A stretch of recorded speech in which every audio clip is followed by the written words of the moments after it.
So Prime Minister Mr. Suga recently referred to himself as Gasu, which is a nickname of Mr. Suga on Japanese social network, and it is a light-hearted pun on the name. Gas, in English, atmosphere, gas.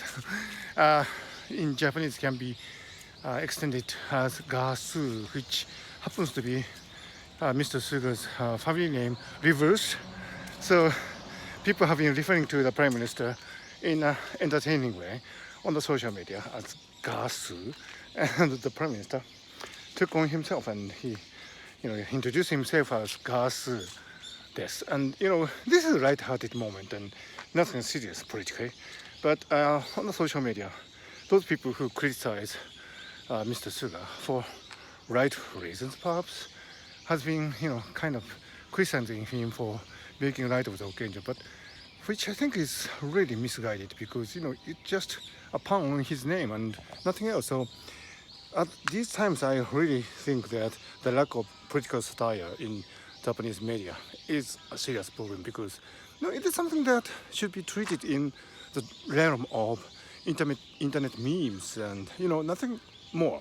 Of course, when comedians make fun of politicians, there might be an underlying critical tone about his or her policy, but that is as dissociable from such comical exchanges about a pun on his name. You should not really be serious about a pun on the Prime Minister's name, and it's just a comedy. I mean, it's just so comical.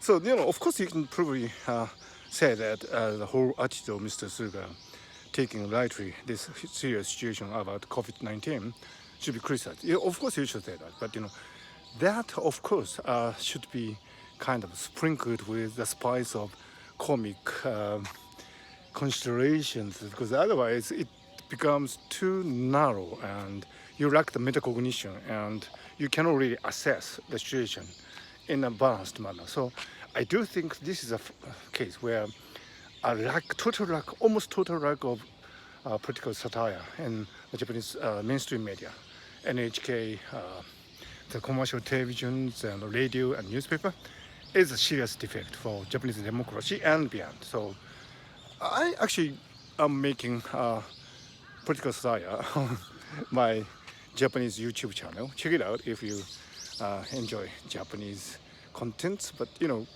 otherwise, people do need some input from the comic world into the political arena. Otherwise, Japanese democracy or Japanese media would not be ripe or prime or mature here. So probably the Japanese media would like to stay 5-year-olds in the bad sense, because 5 years old learn, but Japanese media don't seem to learn.